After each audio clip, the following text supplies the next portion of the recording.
Today, we're talking about this absolutely wild road rage incident that led to a man getting 40 criminal charges, and now there's video. You've got conflicting reports about this Dave Chappelle Israel controversy. You might not be able to get your medication soon because we're seeing mass closures of pharmacies. The House Speaker dumpster fire is somehow becoming more dumpster fiery. You've got people freaking out about this Taylor Swift-Jackson Mahomes situation, and we've got a new free speech war and debate. We're talking about all that and so much more on today's brand new Philip DeFranco show. You daily dive into the news, all made possible by beautiful bastards like you who buy awesome gear for yourself over at beautifulbastard.com. You've got premium shirts, crew necks, hoodies, crops, hats, jackets, amazing smelling candles, and way more. We got a lot of news we got to break down today, so let's just jump into it. Starting with, it is scary when you really think about it, who's allowed to legally drive. And this new dash cam footage just solidifies it for me. Right, and while the video is new, the story is actually old. It took place back in June when Portland had its Rose Festival Grand Floral Parade, which is basically the most wholesome event you could imagine. But for 42-year-old Sidney Metcham, all he sees at the time are closed interstate exits, traffic blocking his path. This guy goes 0 to 100. And I'm not talking miles per hour. He loses his damn mind. They got it all blocked off. The Lloyd Center exit, the Convention Center exit, every motherfucking exit. You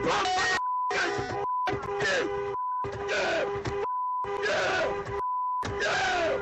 With him then taking his silver Chevy Avalanche and just hitting the gas. With him plowing through the first set of barricades onto a parade route where thousands of people are gathered, sending children and clowns alike into a panic scramble for cover. Meanwhile, he's just blasting the truck's stereo. And soon enough, a police motorcycle pulls in front of him and he orders him to stop, but that's not where it ends. Instead, Metcham accelerates, saying, "I'm trying to get out of here." So he continues on. He blows through more chairs and barricades, ignoring another cop who tries to stop him at an intersection, with eventually, I guess, his blood pressure lowering enough for him to take a breath and pull over, at which point he was arrested. And all of that leading to the cops throwing some 40 criminal charges and 24 traffic violations at this genius, and he's also been in jail ever since then. That's because the judge actually denied him bail. And the only good thing that we can say about the situation is that luckily nobody was injured. Also, I gotta say, imagine being this fucking psychopath and being like, yeah, I should have a dash cam that also films me. Like, do you not know you? Like, my man dropped hundreds of dollars to film evidence against himself in 4K. And then Dave Chappelle has found himself in a new controversy in 2023 is wild, throws us another curveball. It doesn't have to do with trans people. Instead, it's being reported that he caused a stir after bringing up Israel and Palestine during a show at TD Garden in Boston. So according to the Wall Street Journal, Chappelle first condemned the attack on Israel carried out by Hamas, but then slammed Israel's bombing of Gaza, which he called a war crime. But all this had to come up when Chappelle said he didn't think that students should lose opportunities like job offers for supporting Palestinians. And according to reports, his remarks caused some divide, one person allegedly shouting for him to shut up, and Chappelle reportedly went on to criticize the Israeli government for cutting off water and supplies to Gaza, saying it is killing innocent people. So with all that, some audience members told the Wall Street Journal that people in the crowd cheered free Palestine, while others said, what about Hamas? Some also apparently getting up and leaving. Now, as far as his thoughts on the situation, a spokesperson for Chappelle told the Wall Street Journal that the comedian, quote, denies being in Boston that night, though if you go to the TD Gardens website, you can see that he had shows for October 19th and 20th, with there right now also not being video of this, but also the site highlights that his show was a phone-free zone. Or if you go to see Chappelle, you usually gotta lock up your phone, though people always have a way to kind of get those through. You also with this have some outlets pointing to a Facebook status made by one person who claimed they attended the show, with that person alleging that in addition to people saying go Palestine, some said go Hamas, writing that some Jewish people walked out of the show because the environment felt unsafe to them. But also with that, it is worth noting that it's unclear if that Facebook status has been verified, especially because also unverified. You have people in the Dave Chappelle subreddit saying things like, I was there wasn't a big walkout. One person yelled shut the fuck up at Dave and then allegedly walked out. That's it. The crowd wasn't yelling go Hamas or free Palestine, and claiming it was actually a very poignant moment of the show where Dave was talking about what a mess the entire Israel-Palestine situation is. Another claiming I was there, no one walked out. As another comment said, one person yelled shut the fuck up and Dave lit him up while everyone cheered. No one walked out, mostly everyone was cheering what Dave was saying. Yeah, overall just a genuinely weird situation because there's all these different claims. Also, one of the claims is Dave Chappelle's person saying he wasn't even there. But yeah, with all that said, I really love to know your opinions on this. And then, so in business and entertainment news, we should talk about TwitchCon because it happened over the weekend. And with that, Twitch made a handful of announcements, with one major one being that it is now against the off-service conduct policy to either dox or swat someone. So those rules are now in effect, and obviously the timing of all this is incredibly notable because in addition to this being a generally growing problem, we've seen creators like Sniperwolf posting an Instagram story from outside of Jack's Film's house. And there, for about a week, YouTube did nothing despite the growing backlash. That is, at least until Friday, when the Team YouTube Twitter account announced that the monetization of Sniperwolf's channel had been temporarily suspended. Though YouTube also took the opportunity to kind of talk about both sides, specifically condemning behavior on both sides that they didn't want to see, which did not land well with a lot of people, including myself. It felt like a different, lesser version than, we don't support assaulting people, but also also, like, he called her a thief a bunch. And granted, he also provided evidence to try and back up his argument, and it was all an effort to make us enforce the rules, but like, he was being mean about it. Now, for her part, Sniper Wolf issued an apology. Some liked it, others felt like it was ChatGPT, and then also others in the situation took issue with the temporary monetization suspension, with their argument being that is not a severe enough consequence for putting another YouTuber's safety at risk, especially as some have accused her of trying to get around all this, right? Accusing her of taking videos from her currently demonetized main channel and uploading them to a separate channel that still has monetization on. Right, so that controversy is still yet to completely die down, and now with Twitch adding official policies against doxing amid all this, you had people saying things like, Twitch acted on the Jax Films doxing incident more than YouTube did, and hold the L, YouTube. But also in creator and entertainment news, we should mention that Twitch made another exciting announcement, and that is they have expanded options for simulcasting. Because previously, Twitch streamers could only simulcast to social media platforms like Instagram and TikTok, but now creators can simulcast to any streaming service, with Twitch saying, we believe that you should have the freedom to decide which services you want to live stream on. And so with that, we've seen this celebrated by a ton of creators. Right, some noting how streamers like Ninja have really taken advantage of simulcasting and doing well on multiple platforms. Big creators and streamers like Moist Critical saying he plans to take advantage of this himself. A very rare instance where Twitch does something that I can't help but applaud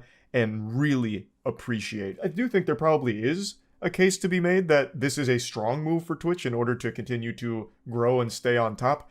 But regardless, it is by far the best move for streamers. Personally, I think even if I never get into streaming, I like this decision. Because as time has gone on, it feels like more and more of the internet has become like these walled gardens. You can only get this certain thing here and you only get this certain thing there. And I think part of the thing that hopefully comes from creators being able to post anywhere, especially even streaming at the same time, is that the platforms have to focus on being the best version of itself. Where you create the best experience for both the creator and the viewer, then you should hopefully win. And then let's talk about this Taylor Swift, Jackson Mahomes situation that people are sounding off on. Right, so yesterday, Taylor Swift was at the Chiefs game supporting Travis Kelce, right? She was sitting in one of the VIP boxes at the stadium. Next to her, as expected, you had Brittany Mahomes, wife of Patrick Mahomes, who's the Chiefs quarterback. And then behind them, you had Jackson Mahomes, the brother of Patrick, who initially a lot of people didn't like because they thought that his TikToks were annoying and cringy, but also the key thing is that he was then charged earlier this year with 3 felony counts of aggravated sexual battery and a misdemeanor count of battery, right, with Jackson accused of forcibly kissing a restaurant owner who reportedly had to close her restaurant after the incident because of all the bad publicity associated with the case. And so with all that, you had a lot of people pissed off that Jackson and Taylor were in the VIP box together. But notably, not everyone is mad at the same person or entity. Or you had some blaming the NFL and security saying things like, Chief security should be ashamed for letting Jackson Mahomes in the same room as Taylor Swift, as well as the fact that the NFL or the Chiefs allow that scumbag Jackson Mahomes to be in VIP seating and receive VIP treatment as deplorable and pathetic. He should be nowhere near anyone in that suite, including Taylor Swift. Meanwhile, you had some saying Travis Kelce shouldn't have let this happen, saying if he really wanted to protect Taylor, he'd make sure Jackson never gets close to her again. But then you also had others blaming Taylor Swift herself, right? And that because it looks like she interacted and celebrated with him during the game, which has resulted in people saying things like, Jackson Mahomes sexually assaulted a woman. It's on camera and Brittany defended him. I hope all Swifties see why Taylor's celebrations today aren't that cute. As well as it's actually a shame as a Taylor Swift fan to see her, who famously sued a man for groping her and won,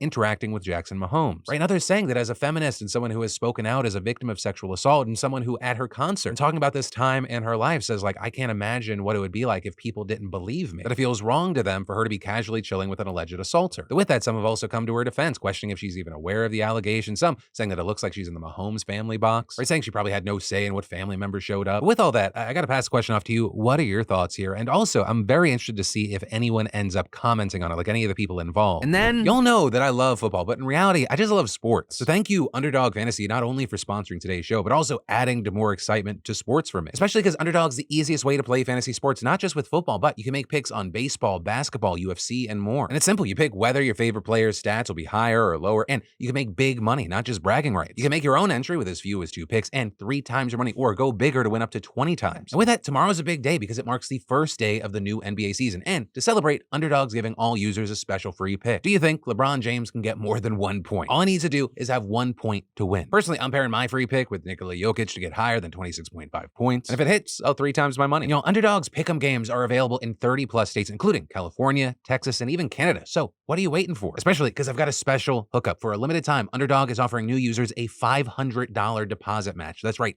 $500. All you have to do is click the link down below or download the app via the App Store and use code DeFranco. That's Underdog Fantasy, promo code DeFranco for a first deposit match worth up to $500. And it makes all the games even more interesting for me. So rep your team, rep your faves, and make your own picks with Underdog. And then, y'all, this movement to get a new House Speaker has somehow become even more of a dumpster fire, which is genuinely impressive because our expectations were so low. Right where we last left things, Jim Jordan had just failed the second vote to elect him as speaker, winning even less support than he did the first time. And after that, he flip-flopped a few times on whether he'd move towards a third ballot before trying to shore up more support, with him ultimately deciding to do his Jim Jordan thing, refuse to see the truth, and just go forward with it, holding another vote on Friday where he lost even more support, with then 5 more Republicans who voted for Jordan in the second round defecting in the third and voting against him. So just with that, not a great look. But as if that wasn't enough rejection for Jordan, shortly after the third vote, Republicans held a closed-door meeting where they said, yeah, actually, we don't want you to be speaker anymore, with them voting 112 to 86 in a secret ballot to revoke Jordan's nomination. So just 1 week after they gave him the nomination in the first place, Republicans were once again going, who the hell's going to be our speaker? And so now, for the third time in less than 2 weeks, the party has to nominate someone who's probably just going to lose the vote on the floor anyway, at least if, nothing else changes. And as far as what happens next, you have 9 members from the party now throwing their hat in the ring to be nominated. And those 9 candidates will have a chance to make their pitch to the rest of the party today, with the conference set to vote tomorrow to select yet another nominee to lead the divided caucus. But again, it's really unclear if any of those 9 members will be able to, for some reason, overcome the same obstacles that we saw with Jordan and Steve Scalise. Because also, a reminder, the only reason McCarthy even became speaker in the first place is he gave concessions to the far-right members of the party that they then used to oust him later. And so, I think there is a genuine question in a situation this unprecedented, how do you get past it? Especially, as a reminder, the only reason a few weeks ago that the government didn't shut down is they kicked the can down the road for 45 days. Right? There is a countdown currently set for November 17th. What happens not only if there is a government shutdown, but there is a government shutdown without a Speaker of the House? And unfortunately, that is a question we may actually get an answer to. And then, we're currently seeing a growing number of Republican presidential candidates threatening foreign students who have been engaging in wide-ranging acts of protest that we've seen on college campuses across America, with notably numerous candidates now saying that foreign nationals who show support for Palestine or criticize Israel's military response should have their student visas revoked and be deported. And this, including Trump, who said last week that if he's elected president again, that he would take away student visas of, quote, radical anti-American and anti-Semitic foreigners. Ron DeSantis also making similar comments supporting the deportation of international students who he thinks are supportive of Hamas, saying you don't have a right to be here on a visa, you don't have a right to be studying in the United States. And the same day he made those comments, Senator Tim Scott did a radio interview where he discussed student protests and said, if any of those students on college campuses are foreign nationals on a visa, they should be sent back to their country. Right? And while these stances aren't surprising within the broader scope of the GOP presidential field, where candidates have increasingly tried to stake out hardliner takes on Muslim immigrants and support for Israel, at the same time, many experts say that this latest stance that candidates have taken up in foreign students and pro-Palestine sentiments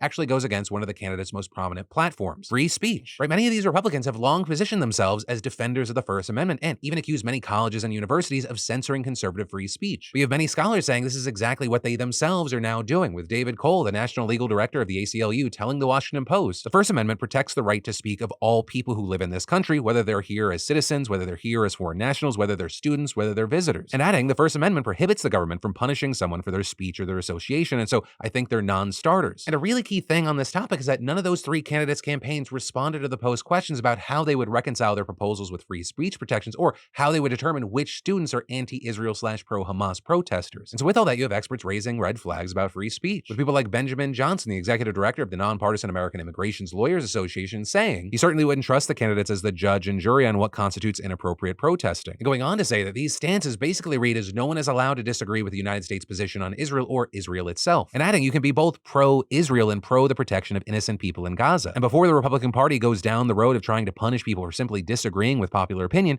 they should check themselves. Now, all that said, some Republican analysts have speculated that this is all just big talk and that these candidates are just trying to pander to their base that is very supportive of Israel, especially the evangelical Christian base, with one GOP pollster saying he doesn't think they would actually follow through here because they would immediately be hit with legal challenges. But also a really key thing is that we're starting to see some top Republicans who are already in Congress repeating these stances. And while in these stances a lot of them reference Hamas, there's a lot of concern there because a lot of people have been equating Hamas with just Gazans, right? Just blanket grouping. There's also, notably with this, further legal questions about how politicians who are calling for these actions even plan to implement them. But ultimately, that is where we are. And I mean, for the foreseeable future, this will continue to be a developing situation, so we'll have our eyes on it. And then, you may not actually be able to get the drugs that you need soon, depending on where you live. That's because CVS, Walgreens, and Rite Aid, which filed for Chapter 11 bankruptcy last week, have signaled plans over the past 2 years to shutter more than 1,500 stores. With this due to a bunch of factors, including increased competition, changing consumer behaviors, opioid lawsuits, retail crime, staffing shortages, and minimal store investment. And all of that in addition to a decline in pandemic-era sales of products like COVID vaccines and at-home test kits, or that have been very profitable for them.